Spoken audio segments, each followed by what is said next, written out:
नमस्कार दोस्तों, मैं अनूप चौधरी स्वागत करता हूं आपका सक्सेस विद अनूप में। फ्रेंड्स, एक लंबा गैप हो गया 8 से 10 दिन का कि हमारी कोई भी क्लासेज नहीं आ पाई, लेकिन अब सब कुछ सेट है और लगातार नियमित रूप से आपके बीच में क्लासेज आती रहेंगी। हम अपने रीट लेवल 1 में मैथ का सिलेबस कंप्लीट कर रहे थे और उस सिलेबस में पहले पार्ट के अंदर हमने आपका संख्या पद्धति, आपकी संख्या का स्थानीय मान, जातीय मान, इसके बाद हमने संख्याओं के प्रकार वगैरह इतना सारा पार्ट हमने कंप्लीट कर लिया था। प्लस हमने बोर्डमास का नियम वगैरह भी कंप्लीट कर लिया है। आज हम जो बात करने वाले हैं, इस टॉपिक का जो हमारा अंतिम बिंदु रह गया है, उस बिंदु का नाम है मुद्रा।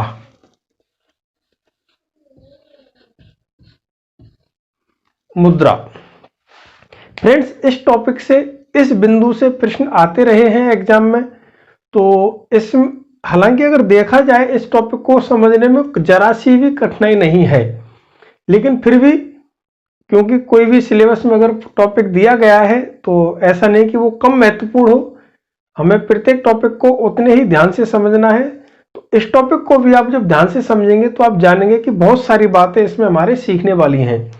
तो मुद्रा क्या है, सबसे पहले इसी को बात कर लेते हैं। मुद्रा के अंदर मुद्रा क्या है, तो क्या है मैं समझे आप। सबसे पहले ऐसी वस्तु जो लेन देन में काम आए उसे हम मुद्रा कहते हैं। वापस में रिपीट कर दूं, ऐसी वस्तु जो लेन देन में काम आए।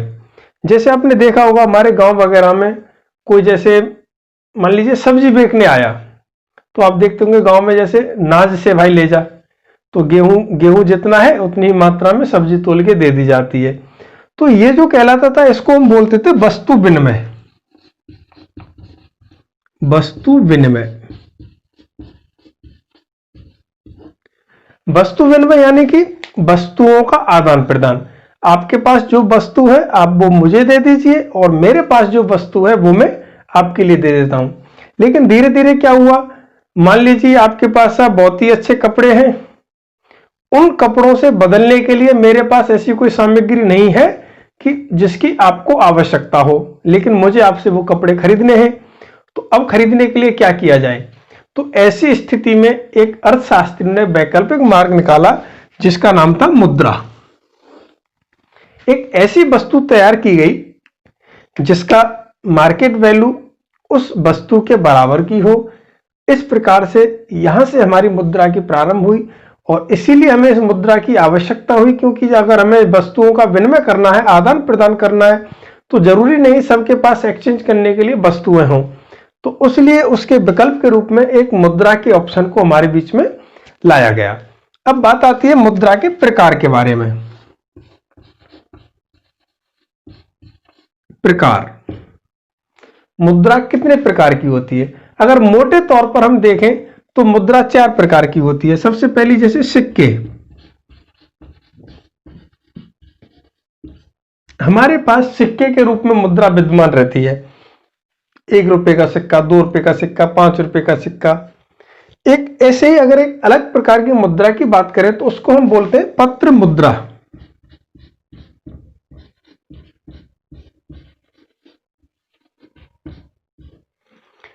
पत्र मुद्रा क्या है? ये पत्र मुद्रा को समय समय पर सरकार द्वारा जारी किया जाता है। या फिर जैसे आपने देखते होंगे, आप बैंक जाते हो, आप पोस्ट ऑफिस जाते हो और वहां से डिमांड ड्राफ्ट तैयार करवाते हो जिसको डीडी बोलते हैं। या फिर आप कोई पोस्टल ऑर्डर परचेज करते हो, तो पोस्टल ऑर्डर क्या है? एक पत्र है, एक कागज है, लेकिन उस पर सरकार के द्वारा मूल्य अंकित कर दिया गया है और जितना सरकार ने उस कागज पर मूल्य अंकित कर दिया है उस कागज की उतनी ही वैल्यू हो गई। तो इस प्रकार से मुद्रा का एक दूसरा प्रकार हमारे पास होता है पत्र मुद्रा। ऐसे एक तीसरी मुद्रा होती है जमा मुद्रा। जमा मुद्रा, आप इस जमा मुद्रा को दूसरे शब्दों में कह सकते हो बैंक मुद्रा।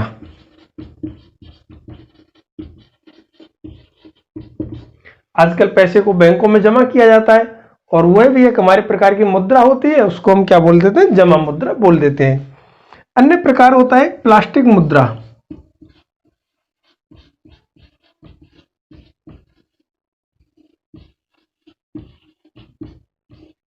प्लास्टिक मुद्रा क्या होता है? प्लास्टिक मुद्रा के अंतर्गत आते हैं हमारे, जैसे आप इधर लिख देता हूं मैं, प्लास्टिक मुद्रा के अंतर्गत आते हैं डेबिट कार्ड,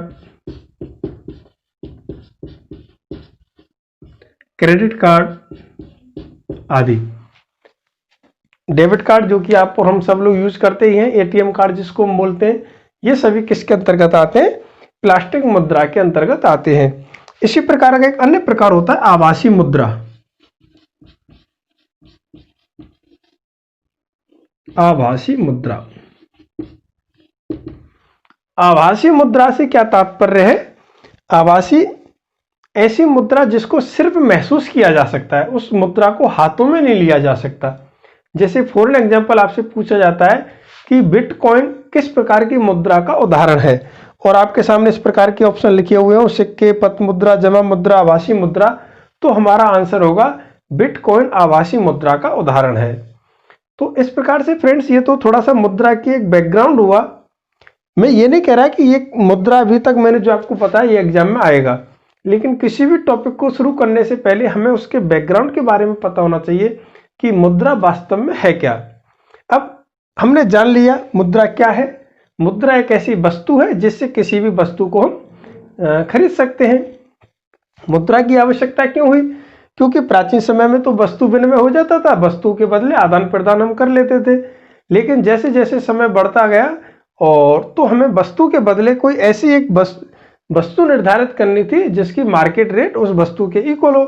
तो हमने इस प्रकार से मुद्रा का स्वरूप हमारे बीच में आया। उसके बाद जैसे जैसे समय बदला तो मुद्रा के प्रकार हमारे पास बदलते गए। सबसे पहले सिक्के के रूप में आया, फिर थोड़ा डेवलप हुआ तो पत्र मुद्रा हुए, फिर जमा मुद्रा हमारे बीच में आया, फिर प्लास्टिक मुद्रा का चलन हुआ, और आजकल वर्तमान स्वरूप अगर मुद्रा का है वो कौन सा है? आभासी मुद्रा। और आभासी मुद्रा के अंदर मैं आपको एग्जाम्पल बता ही चुका हूं। सबसे इस टाइम का जो बेस्ट ऑप्शन एग्जाम्पल है वो है बिटकॉइन। बिटकॉइन किस प्रकार की मुद्रा का उदाहरण है?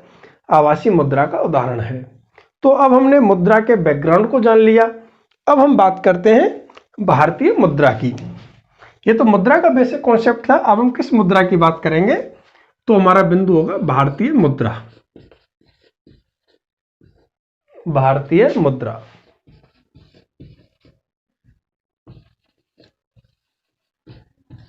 भारतीय मुद्रा को किस नाम से जाना जाता है? भारतीय मुद्रा को जाना जाता है रुपया के नाम से। रुपया, जिस प्रकार से आप जैसे जानते होंगे, आपने कुछ शब्द सुने होंगे, डॉलर, येन, दियान, रियान, पौंड। जिस प्रकार से डॉलर अमेरिका की मुद्रा है, इसी प्रकार से हमारी भारतीय मुद्रा को किस नाम से जानते हैं? रुपया के नाम से जानते हैं। अच्छा, ये रुपया की शुरुआत भी तो कहीं से हुई होगी। तो अगर हिस्ट्री की दृष्टि से हम देखें तो रुपया की शुरुआत सबसे पहले शेरशाह सूरी के द्वारा की गई।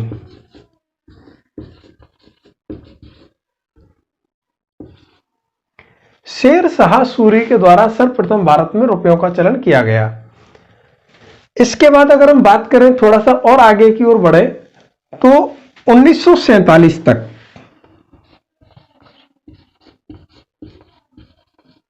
1947 तक रुपये को सिक्कों में जो बांटा गया था उसकी संख्या कम थी, और 1947 के बाद की स्थिति अलग है। तो इसका भी एक बार हम तुलनात्मक अध्ययन कर लेते हैं। अगर आप देखें, सबसे पहले जैसे पाई होता था, जैसे आपने कहावत भी सुनी होगी कि अरे तेरे से तुम्हें पाई पाई का हिसाब ले लूंगा, यानी कि पाई भी एक उसी हमारी मुद्रा का एक हिस्सा था। पाई के बाद आपने जैसे आना तो सुना ही होगा, 1 आना, 2 आना, 4 आना, है ना, 8 आना, 12 आना, 16 आना। तो आना क्या है, मैं आपको आना के बारे में बता देता हूं। आना में कितने पैसे होते हैं उस बारे में भी मैं आपके लिए बता देता हूं। तो इस कॉलम में मैं लिखूंगा आना, जैसे अभी हम लिख देते हैं 1 आना। 1 आना में जो पैसे होते हैं वो होते हैं 4 पैसे। इस कॉलम में हम बात कर रहे हैं 1947 तक किस प्रकार से जाना जाता था भारतीय मुद्रा को। एक आना में कितने पैसे हुए? 4 पैसे। तो 4 आना में कितने पैसे हो गए? 4 आना में हो गए, एक आना में 4 पैसे, तो 4 आना में 16 पैसे। ठीक। 8 आना, 8 आना में कितने पैसे हो गए? 8 आना में हो जाएंगे 32 पैसे। 8 के बाद 12 आना, 12 आना में हो जाएंगे 48 पैसे। 16 आना, 16 आना में हो जाएंगे 64 पैसे। ये जो वर्गीकरण था, यह वर्गीकरण था 1947 तक। अगर आपसे ऐसे ही कोई पूछ लिया जाए, हालांकि उतना डीप आपसे पूछने की उम्मीद नहीं है, लेकिन फिर भी इसको याद रखना भी इतना कठिन नहीं है, तो इसलिए मैंने आपको बता दिया। आपसे ऐसे ही पूछ लिया जाए कि 1947 से पहले 12 आना में कितने पैसे होते थे, तो हमारा सीधा ही आंसर होगा 12 आना में कितने पैसे होते थे? 48 पैसे। कैसे ध्यान रखा? एक आना में कितने पैसे होते हैं? 4 पैसे। आपको केवल इतना सा ध्यान रखना है, एक आना में कितने पैसे होते हैं? 4 पैसे। तो 4 आना में 4 चौका 16, 8 आना में 8 चौका 32, 12 आना में 12 चौका 48, 16 आना में 16 चौका 64। इस प्रकार से यह जो आना को पैसे में बांटा गया था 1947 तक, और यहीं आकर के 64 पैसे में कितने रुपए हो जाते थे? 1 रुपया हो जाता था। लेकिन बार बार मैं आपको कह रहा हूं, यह वर्गीकरण कब तक था? 1947 तक। उसके बाद 1947 के बाद हमारा भारत आजाद हो जाता है। आजाद होने के बाद भारतीय मुद्रा का दशमलवीकरण किया गया। दशमलवीकरण, दशमलवीकरण क्या होता है? किसी भी संख्या को 100 में बदल देना। वापस सुन लें, दशमलवीकरण यानी कि किसी भी संख्यात्मक मान को हम 100 तक अगर पहुंचा दें तो उसे हम बोलते हैं दशमलवीकरण कर देना। तो यहां हमने क्या किया? 1 रुपये का दशमलवीकरण किया, और 1 रुपया में कितने पैसे निर्धारित कर दिए हमने? 100 पैसे। तो 1947 के बाद 1 रुपया में कितने पैसे निर्धारित किए गए? 100 पैसे निर्धारित किए गए। उस हिसाब से 4 आना में कितने पैसे निर्धारित हुए? 25 पैसे। 1947 के बाद 4 आना कितने के बराबर था? 25 पैसे के बराबर था। 8 आना 50 पैसे के बराबर। 12 आना 75 पैसे के बराबर। 16 आना 100 पैसे के बराबर। क्लियर हुआ यहां तक? आपने सुना होगा कि यह लड़का तो 16 आना खरा है। 16 आना खरा से क्या मतलब है? उसका पूरा मूल्य है। तो अब आपको यह भी क्लियर हो गया होगा, 1 रुपये में कितने पैसे होते हैं? 100 पैसे होते हैं।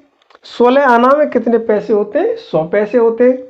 आपसे पूछा जाए 1947 के बाद 16 आना में कितने पैसे निर्धारित किए गए, हमारा आंसर होगा 100 पैसे। वही पूछ लिया जाए 1947 से पहले 16 आना में कितने पैसे होते थे, तो हमारा आंसर होगा 64 पैसे। हालांकि यह आपसे एग्जाम में नहीं पूछे जाने वाला क्वेश्चन है, इसकी मुझे पूरी उम्मीद है। एग्जाम में इस प्रकार से आपसे नहीं पूछा जाएगा, फिर भी इसको याद रखना भी इतना कठिन नहीं है। तो एक बार अगर हमने समझ लिया, पढ़ लिया, तो प्रॉब्लम क्या है। अब हम बात करते हैं भारत में इस समय किस प्रकार के सिक्के प्रचलन में है, उन सिक्कों का सांकेतिक चिन्ह क्या है, वह सांकेतिक चिन्ह कहां से आया, पहले कौन कौन से सिक्के यानी कि आजादी के बाद कौन कौन से सिक्के प्रचलन में थे, उसके बाद अब वो सिक्के कहाँ हैं, क्या वो प्रचलन में है या नहीं है, इन सारे बिंदुओं को एक बार हम बात कर लेते हैं। पैसे की, रुपए की जो सबसे छोटी इकाई है, हमारे मुद्रा की सबसे छोटी इकाई है भारत में, वह है पैसा। तो इसी के आधार पर, पैसे के आधार पर ही कुछ सिक्के हमारे यहाँ देश में प्रचलन में है। वो सिक्के कौन कौन से हैं? 5 पैसे, 10 पैसे, 20 पैसा, इसको पैसा बोल सकते हैं, 5 पैसा, 10 पैसा, 20 पैसा, 25 पैसा, 50 पैसा, 100 पैसा। और 100 पैसा को हम सीधा ही क्या बोल सकते हैं, 1 रुपया बोल सकते हैं। इस प्रकार से ये जो सिक्कों का प्रचलन है, ये तो हो गए हमारे पास सिक्के। इन सिक्कों को आप और आगे बढ़ाएं तो और हमारे पास कौन कौन से सिक्के होते हैं 1 रुपए के बाद? 2 रुपया, 5 रुपया, 10 रुपया। और अगर वर्तमान की दृष्टि से देखते हैं तो अभी हमारे पास वर्तमान में 20 रुपए का सिक्का भी चलन में आ गया है। तो इस प्रकार से हमारे पास सिक्के हैं। अगर हम नोट की बात करें तो नोट किस किस मुद्रा किस किस मूल्य के हैं हमारे पास? 1 रुपया, 2 रुपया, 5 रुपया, 10 रुपया, 20 रुपया, 50 रुपये, 100 रुपये, 500 रुपये, 2000 रुपये। आपको याद होगा 8 नवंबर 2016 से पहले 500 और 1000 रुपये के नोटों के प्रचलन को बाहर कर दिया गया था। तो वर्तमान में इस प्रकार से हमारे पास 500 का तो प्रचलन में फिर से आ गया नए रूप में, लेकिन 1000 के स्थान पर नया नोट हमारे पास कौन सा आ गया? 2000 रुपये का आ गया। दूसरा, जुलाई 2011 में 5 पैसे से लेकर के 25 पैसे तक, या फिर दूसरे शब्दों में अगर हम कहें 25 पैसे से कम मूल्य के सिक्के सभी प्रचलन से बाहर कर दिए गए, बंद कर दिए गए। कब कर दिए गए? जुलाई 2011। जुलाई 2011 में 25 पैसे के कम के सिक्कों को प्रचलन से बाहर कर दिया गया। और उसी प्रकार से एक दूसरी डेट भी आप ध्यान रखेंगे, 8 नवंबर 2016, जो कि मोदी जी ने रात को 8 बजे आकर कहा था, आज रात 8 बजे से, तो वही सीन आप याद रखें।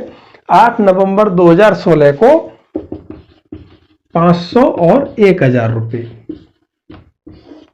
दोनों ही प्रकार के नोटों को चलन से बाहर कर दिया गया था। तो इस प्रकार से आप वर्तमान में जो प्रचलन में जो सिक्के हैं उनके बारे में आप जान गए होंगे, जो नोट हैं उनके बारे में भी आप जान गए होंगे। अब इन नोटों का संचालन कौन करता है, कौन इन नोटों की छपाई करता है, इन नोटों पर हस्ताक्षर कौन करता है, एक बार उस बारे में हम जान लें और उसके बाद हम प्रश्नों की ओर बढ़ेंगे कि एग्जाम में हमसे किस प्रकार के प्रश्न पूछे जाते हैं। हमने बताया था भारतीय मुद्रा को क्या कहते हैं? रुपया। भारतीय मुद्रा को रुपया कहा जाता है। भारतीय मुद्रा का जो प्रबंधन का कार्य है, भारतीय मुद्रा के प्रबंधन का कार्य किसके द्वारा किया जाता है? प्रबंधन का कार्य किया जाता है आरबीआई के द्वारा, रिजर्व बैंक ऑफ इंडिया।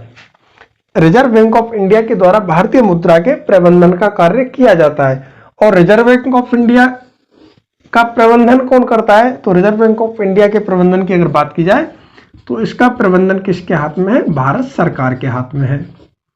लेकिन हमें हिस्ट्री के बैकग्राउंड में नहीं जाना है, हमें केवल मैथ के पॉइंट ऑफ व्यू से देखना है। तो मैथ के पॉइंट ऑफ व्यू से भारतीय मुद्रा का प्रबंधन कौन करता है? आरबीआई करता है, रिजर्व बैंक ऑफ इंडिया। ये जो प्रबंधन करता है इसमें आप ध्यान रखेंगे, जो 1 रुपया होता है, 1 रुपये के नोट का जो संचालन करता है, 1 रुपये का जो संचालन करता है, यह संचालन किया जाता है वित्त मंत्रालय द्वारा। 1 रुपये के नोट का संचालन किसके द्वारा किया जाता है? वित्त मंत्रालय द्वारा किया जाता है। और उस पर जो हस्ताक्षर होते हैं, इस पर जो हस्ताक्षर होते हैं वह होते हैं वित्त सचिव के। 1 रुपये के नोट का संचालन वित्त मंत्रालय द्वारा, और इस पर जो हस्ताक्षर किए जाते हैं वह हस्ताक्षर किसके होते हैं? वित्त सचिव के हस्ताक्षर होते हैं। इसके अलावा शेष सभी प्रकार के नोटों का, शेष सभी नोटों का जो संचालन किया जाता है वह किया जाता है आरबीआई द्वारा, रिजर्व बैंक ऑफ इंडिया के द्वारा। और इस पर जो हस्ताक्षर होते हैं, इस पर हस्ताक्षर होते हैं आरबीआई के गवर्नर जनरल के, आरबीआई के गवर्नर जनरल के। क्लियर हुआ आपको? भारतीय मुद्रा का प्रबंधन आरबीआई के द्वारा किया जाता है। 1 रुपए का जो सिक्का होता है, 1 रुपए का जो नोट होता है, उसका संचालन वित्त मंत्रालय द्वारा होता है और उस पर जो हस्ताक्षर किए जाते हैं वो वित्त सचिव के द्वारा किए जाते हैं। वहीं शेष सभी जो हमारे पास मुद्रा है उसका संचालन आरबीआई के हाथों ही होता है और उस पर जो हस्ताक्षर होते हैं वो है गवर्नर जनरल के होते हैं। जो भारतीय मुद्रा का जो सांकेतिक चिन्ह होता है, जैसे अभी हम अगर पूरा रूप लिखें तो पूरा रूप होता है रुपया, और रुपये को अगर आप सांकेतिक रूप से लिखेंगे तो उसको लिखा जाता है, ये तो है देवनागरी लिपि का रा। आप जानते हैं देवनागरी लिपि का रा। इसको अगर यहां से बीच में से काट दिया जाए तो यह रुपया का क्या है? सांकेतिक चिन्ह है। आप ध्यान रखेंगे, सांकेतिक चिन्ह।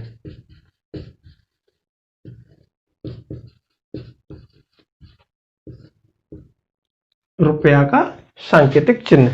तो ये जो रुपया है सांकेतिक चिन्ह इस प्रकार का, इसका चलन कब आया? यह चलन में भारत सरकार द्वारा या आरबीआई द्वारा कब स्वीकृत किया गया? 15 जुलाई 2010 को। 15 जुलाई 2010 को रुपया को इस सांकेतिक चिन्ह से दर्शाया गया या इसको स्वीकृत किया गया। यह सांकेतिक चिन्ह अपनाने का प्रमुख कारण क्या था? जिस प्रकार से आपने देखा होगा डॉलर को कैसे लिखते हैं, इस प्रकार से लिखते हैं। इसी प्रकार से हमारे इस रुपया को अंतरराष्ट्रीय पहचान दिलाने के लिए इसके लिए एक सांकेतिक चिन्ह दिया गया और यह सांकेतिक चिन्ह दिया गया था उदय कुमार द्वारा। उदय कुमार जो कि एक आईआईटीएन थे और यह निवासी है गुवाहाटी से। तो अगर आपसे ऐसे कोई पूछ लिया जाए कि साहब भारतीय मुद्रा का सांकेतिक चिन्ह किसके द्वारा दिया गया, तो उदय कुमार के द्वारा। कब दिया गया? 15 जुलाई 2010 को स्वीकृत किया गया। और उदय कुमार का संबंध कहां से है? तो उदय कुमार का संबंध गुवाहाटी से है। तो फ्रेंड्स अभी तक हमने जो देखा मुद्रा के बारे में, तो मुद्रा का हमने आपको बैकग्राउंड बताया। उस मुद्रा के बैकग्राउंड के बाद हमने भारतीय मुद्रा के बारे में बात की। भारतीय मुद्रा का थोड़ा सा हम इतिहास के बारे में बात की कि भारतीय मुद्रा की जो रुपया शब्द है, रुपया शब्द सबसे पहले शेरशाह सूरी के द्वारा चलन में लाया गया, उस समय चलन में आया। इसके बाद हमने आपको बताया 1947 से पहले आना था और आना में पैसों का किस प्रकार से वर्गीकरण था, और 1947 के बाद जब रुपये का दशमलवीकरण हो गया तो दशमलवीकरण होने के बाद 1 रुपये में को 100 पैसे में बांटा गया। फिर हमने आपके लिए बताया कि कौन कौन से सिक्के प्रचलन में हैं और जुलाई 2011 से 25 पैसे से कम मूल्य के सिक्कों को बाजार से बाहर कर दिया गया और 8 नवंबर 2016 को 500 और 1000 रुपए के नोट को भी चलन से बाहर कर दिया गया। अब हम बात करते हैं फ्रेंड्स, इस टॉपिक में से इतना सारा कुछ बैकग्राउंड में बताना इसलिए आवश्यक था, अगर इसमें से कोई प्रश्न पूछ लिया जाए तो कोई ऐसा ना हो हमसे छूट जाए। जरा सी कॉमन सी बातें हैं, आप 1 या 2 बार उनको रिवीजन करेंगे, आपको ध्यान रहेंगी। अब हम बात करते हैं इसमें से हमसे किस प्रकार के प्रश्न पूछे जा सकते हैं, रुपए वाले टॉपिक में से अभी तक किस प्रकार के प्रश्न पूछे गए हैं और आगे किस प्रकार के प्रश्नों को पूछने की उम्मीद बनी है। तो अब हम इनके प्रश्न के पैटर्न की ओर अभी तक जैसे आप जानते हैं 1 रुपये में 100 पैसे होते हैं। आपसे पूछ लिया जाए कि साहब 1 रुपये में कितने सिक्के होते हैं, सॉरी 1 रुपये में 50 पैसे के कितने सिक्के होते हैं। तो अब हम क्या करेंगे, पहले 1 रुपये को 100 पैसे में बदलेंगे, उसमें फिर किसका भाग देंगे, 50 पैसे का भाग देंगे और साहब कहेंगे पैसे से पैसा कट गया, 50 से 100 2 बार कट गया, तो 1 रुपये में 50 पैसे के 2 सिक्के होते हैं। हमसे अगर पूछ लिया जाए 5 रुपये में 25 पैसे के कितने सिक्के होते हैं, तो हम क्या करेंगे, हम कहेंगे साहब 5 रुपये में पैसे कितने हुए, 1 रुपये में 100 पैसे होते हैं, तो 5 रुपये में 500 पैसे हो गए। अब हमसे पूछा जा रहा है साहब 25 पैसे के सिक्के कितने होंगे, तो फिर हम इसमें क्या करेंगे, 25 का भाग देंगे और कैसे कहेंगे 25 दूना 50 और 20, यानी कि साहब 5 रुपये में 25 पैसे के कितने सिक्के हुए, 20 सिक्के हुए। तो फ्रेंड्स इस प्रकार से प्रश्नों को हल किया जा सकता है, लेकिन मैं आपको एक बार में ही एक ऐसा तरीका बता देता हूं आपके लिए, चाहे रुपये को सिक्कों में बदला जाए या सिक्के को मूल्य में बदला जाए। दूसरे शब्दों में फिर से सुने या तो मूल्य को सिक्कों में बदला जाए, सिक्कों की संख्या, या सिक्कों की संख्या को मूल्य में बदला जाए। तो एक ही बार में हम अपना सटीक आंसर कैसे देंगे वो देखिए। यहां जैसे अभी हम लिख दें, इसे मैं हटा देता हूं। जैसे यहां पे देखें आप, सिक्के को,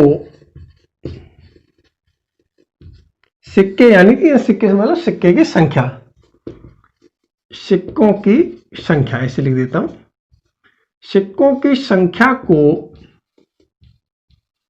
मूल्य में बदलना, सिक्कों की संख्या को मूल्य में बदलना। दूसरा आपके सामने क्वेश्चन क्या आएगा,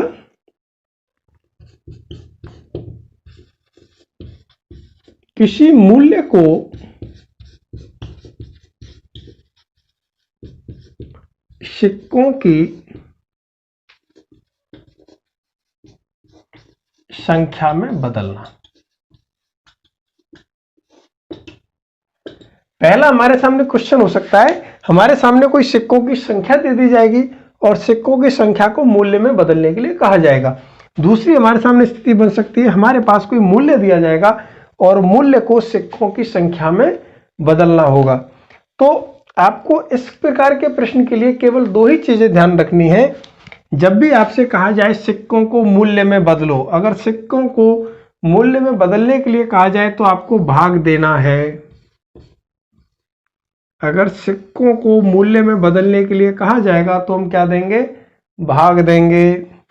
अगर मूल्य को सिक्कों में बदला जाएगा तो क्या करेंगे, गुणा करेंगे। आप बस दो शब्दों को ध्यान रखें, सिक्कों से मूल्य में बदलना भाग देते हैं, मूल्य से सिक्कों में बदलना गुणा करते हैं। किसमें किसका वो देख लीजिए। 1 रुपये में 1 का, 1 रुपया कह लीजिए, चाहे आप यहां ब्रैकेट में लिख देता हूं 100 पैसे,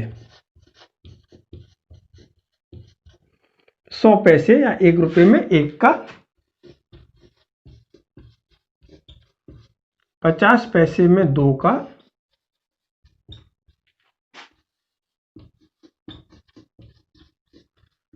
25 पैसे में 4 का,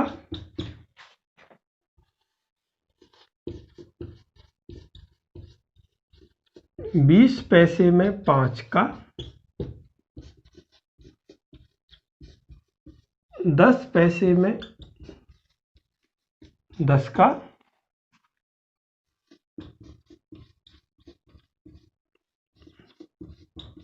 5 पैसे में 20 का। यह बात आपको ध्यान रखनी है, बिल्कुल चिंता ना करें। इसको ध्यान रखने का भी तरीका मैं आपको भी बता देता हूं, बहुत सिंपल सा है। 100 में आप 1 का गुणा करेंगे कितना आएगा, 100 आएगा।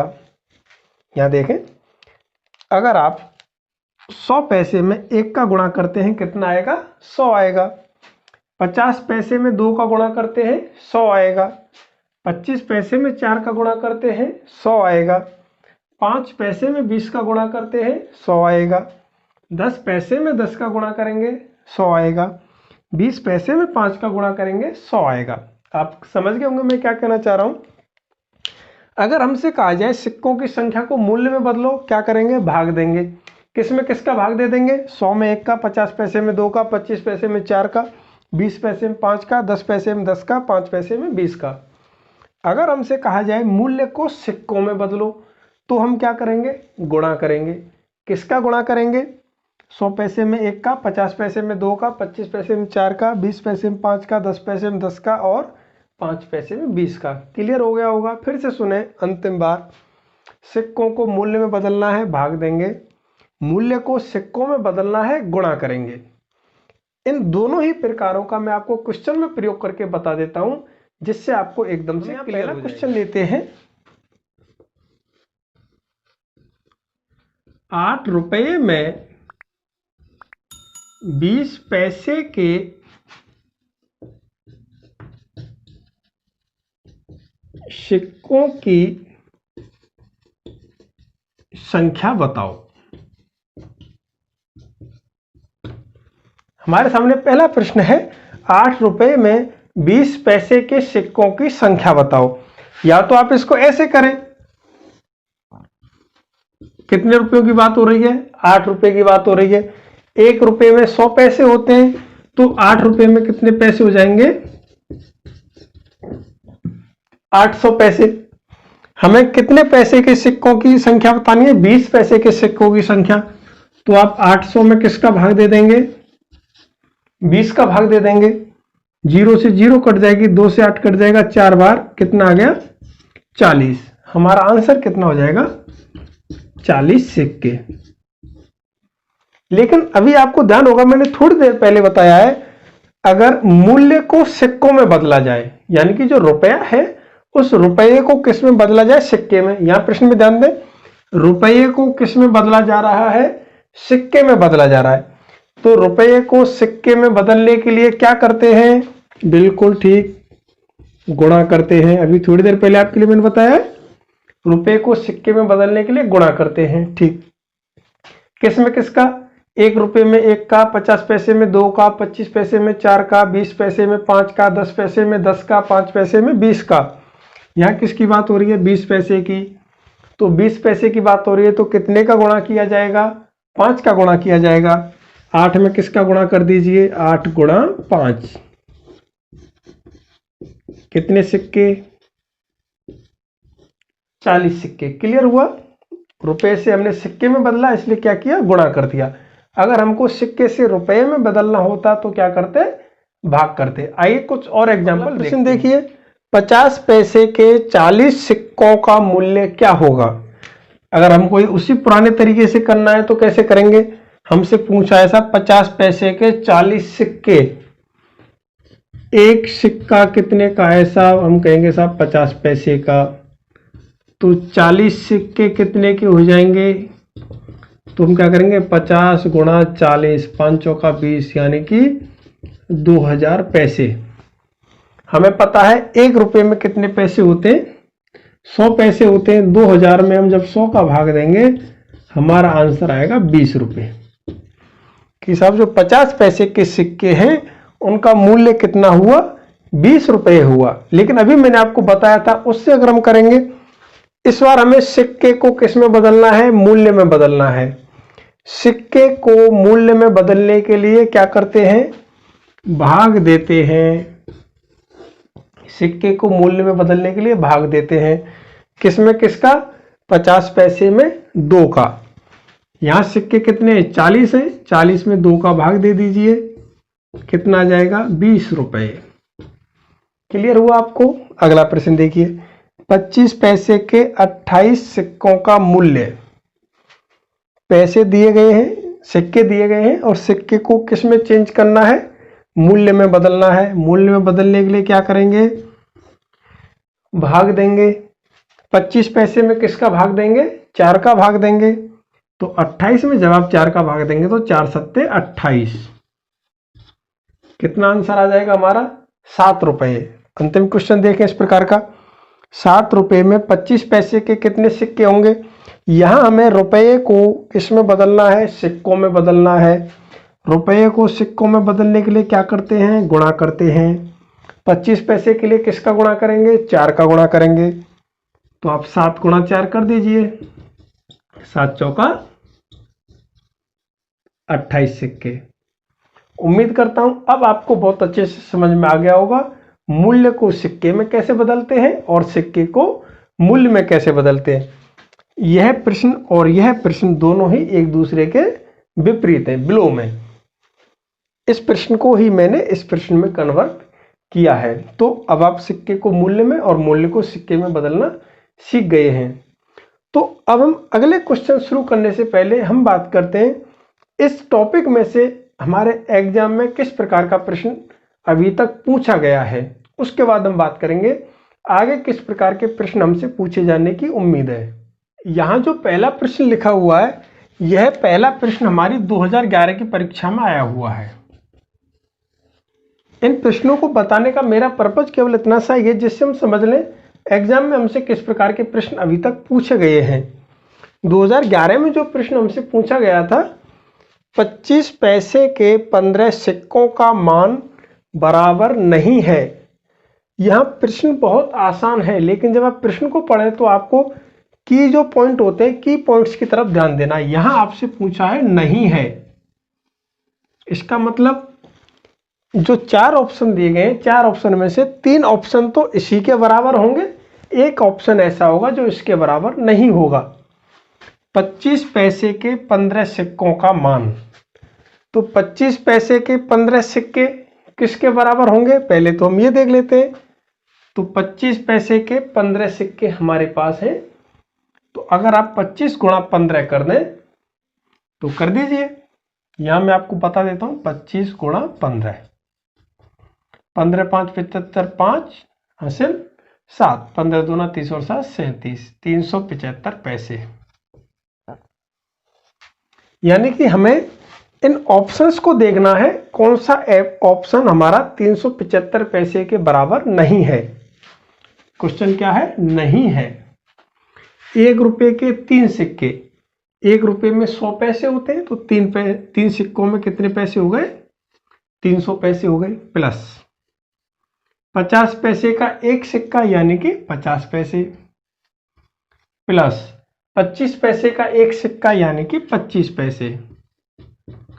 तीनों को आप जोड़ो, 300 और 50, 350 और 25, 375। यानी कि पहला ऑप्शन तो इसके बराबर हो गया 375, और यहां भी कितना है 375। दूसरा ऑप्शन देखते हैं, 1 रुपए के 2 सिक्के यानी कि 200 पैसे, 50 पैसे के 3 सिक्के यानी कि 150 पैसे, और 25 पैसे का 1 सिक्का यानी कि 25 पैसे। 200 और 150, 350 प्लस 25 कितना हो जाएगा, 375। यह भी क्वेश्चन के बराबर हो गया।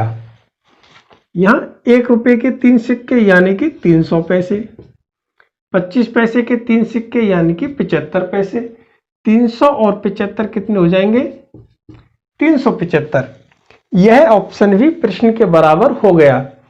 तो जब 3 ऑप्शन प्रश्न के बराबर हो गए तो हम कह सकते हैं चौथा ऑप्शन ही हमारा आंसर होगा। लेकिन फिर भी अब हमारे पास समय है तो क्वेश्चन को सॉल्व करके भी देख लेते हैं। 1 रुपए के 3 सिक्के यानी कि 300 पैसे, 25 पैसे के 2 सिक्के यानी 50 पैसे, 300 और 50 को अगर आप जोड़ेंगे तो कितने पैसे हुए, 350 पैसे। 350 पैसे 375 के बराबर नहीं होता, इसलिए हमारा सही आंसर क्या होगा, डी, ऑप्शन नंबर डी, प्रश्न के मान के बराबर नहीं है। यहां जो फ्रेंड दूसरा प्रश्न लिखा हुआ है, यह दूसरा प्रश्न आपके 2012 की परीक्षा में आया हुआ है। 2011 के प्रश्न से ही मिलता जुलता प्रश्न आपसे 2012 में पूछ लिया गया। 25 पैसे के 10 सिक्के, तो साहब 25 पैसे में आप 10 का गुणा कर दीजिए तो कितना पैसा हो जाएगा,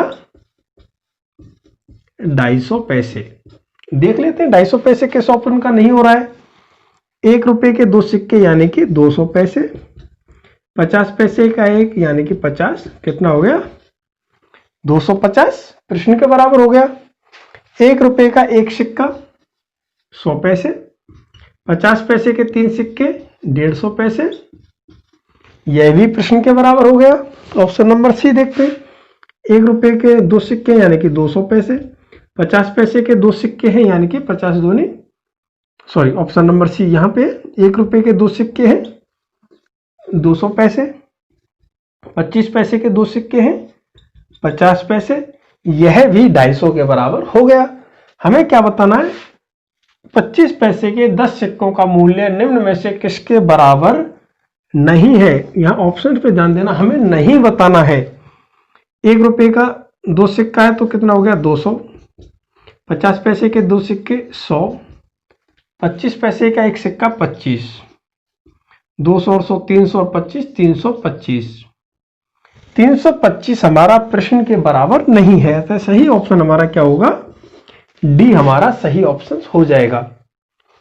बहुत ही आसान प्रश्न एग्जाम में आए, लेकिन इन क्वेश्चंस को भी स्टूडेंट्स ने गलत किया। उसका कारण क्या है मैं आपको बता दूं। यहां जो लिखा हुआ है किसके बराबर नहीं है, तो जब हमारे पास एग्जाम का प्रेशर होता है तो कई बार नहीं है कौन सा है इस प्रकार की जो वर्डिंग है, की पॉइंट है, इनको हम भूल जाते हैं। मान लीजिए आप इस प्रश्न को जल्दबाजी में ऐसे पढ़ दें, 25 पैसे के 10 सिक्कों का मूल्य निम्न में से किसके बराबर है।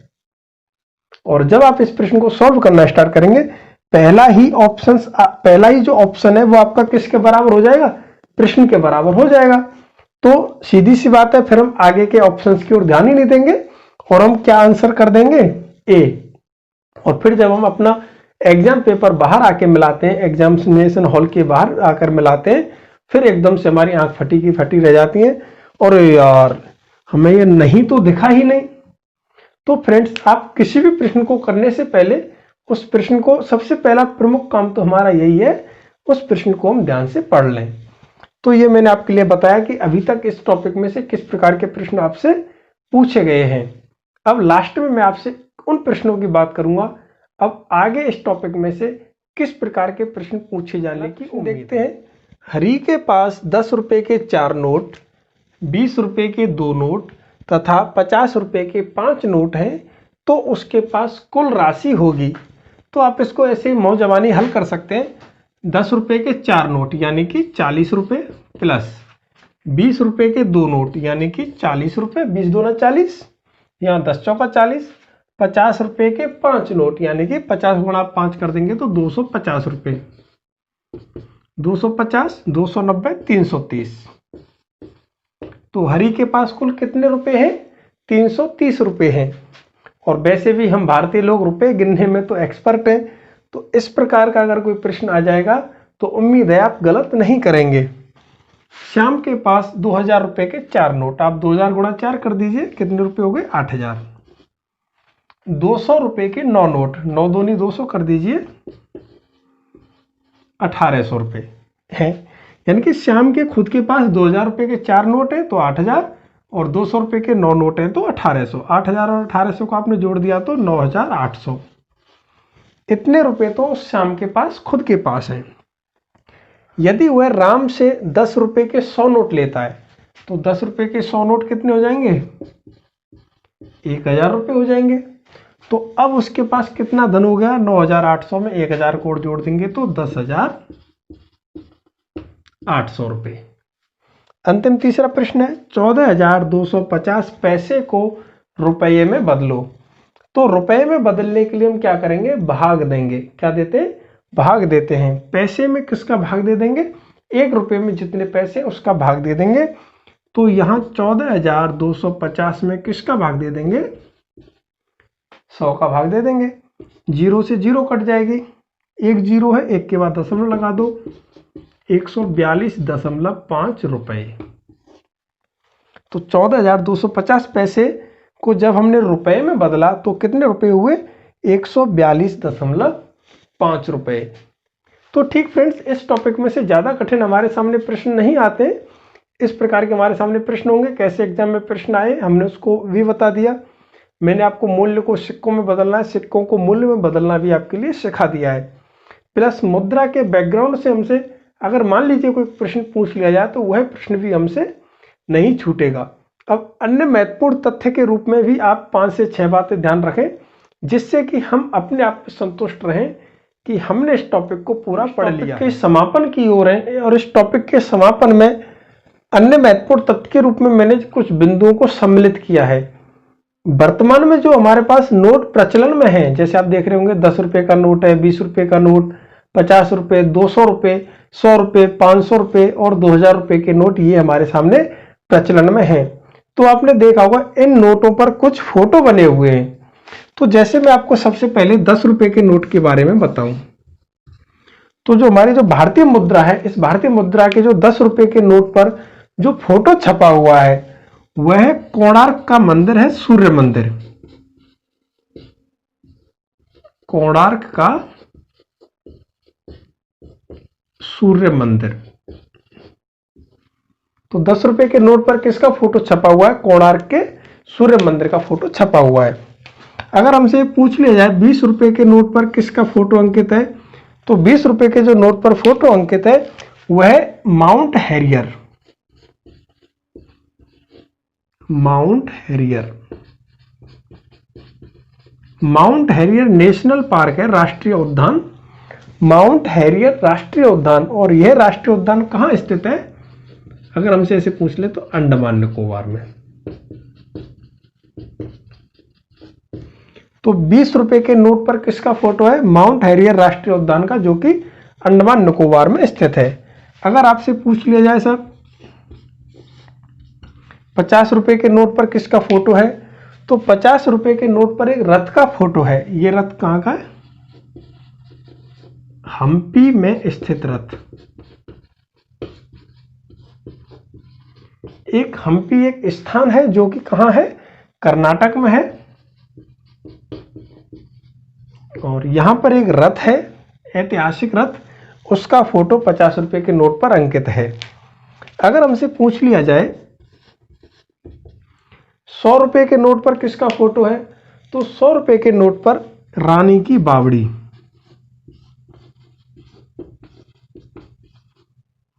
रानी की बावड़ी, ये बावड़ी कहां पर स्थित है? गुजरात में एक जगह है पाटन। पाटन गुजरात में रानी की बावड़ी एक स्थल है। उस स्थल की फोटो कितने रुपए के नोट पर अंकित है? 100 रुपए के नोट पर अंकित है। 200 रुपया, 200 रुपए के नोट पर सांची में बौद्ध स्तूप हैं। सांची के बौद्ध स्तूप, जो सांची के बौद्ध स्तूप है, इनका निर्माण किसने करवाया? सम्राट अशोक ने। तो सांची के बौद्ध स्तूप कितने रुपए की मुद्रा पर अंकित है? 200 रुपए की मुद्रा पर अंकित है। आगे अगर हमसे पूछा जाए 500 रुपए का नोट, तो 500 रुपए के नोट पर लाल किले की तस्वीर अंकित है। लाल किला आगरा वाला नहीं, दिल्ली वाला।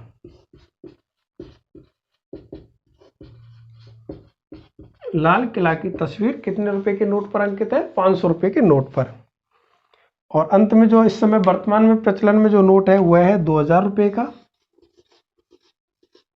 और ये जो 2000 रुपए का नोट है, इस पर मंगलयान, जो कि भारत अपने पहले ही प्रयास में मंगल तक पहुंचने में सफल हो गया था, तो उस मंगलयान की फोटो 2000 रुपए के नोट पर अंकित है। मैं ये नहीं कह रहा कि इस प्रकार से प्रश्न आपसे एग्जाम में पूछा जाएगा, लेकिन अगर 1% के लिए मान लिया जाए कि यह प्रश्न एग्जाम में आ जाए तो हमसे छूटे नहीं। उसी वजह से मैंने आपको ये वाला बिंदु भी आपके सामने क्लियर कर दिया है। प्रश्न में पूछा जा सकता है कि साहब किस भारतीय मुद्रा पर हम्पी में स्थित रथ का अंकन किया गया है, तो हम अपना आंसर दे देंगे जो हम्पी में स्थित जो रथ है उस रथ का अंकन 50 रुपए के नोट पर है। तो फ्रेंड्स, आप चाहें तो इनको नोट कर लें या फिर इसका स्क्रीनशॉट ले लें। और फ्रेंड्स, यह टॉपिक तो हमारा कंप्लीट हो ही गया। इसके बाद हम कल हमारी नेक्स्ट वीडियो में आपके सिलेबस का जो अगला पार्ट है, एक एक नियम हुआ, भिन्न हुई, गुणनखंड हुए, अभाज्य गुणनखंड हुए, भाज्य संख्याएं हुई, उनके बारे में हम बात करेंगे। तब तक के लिए बेस्ट ऑफ लक।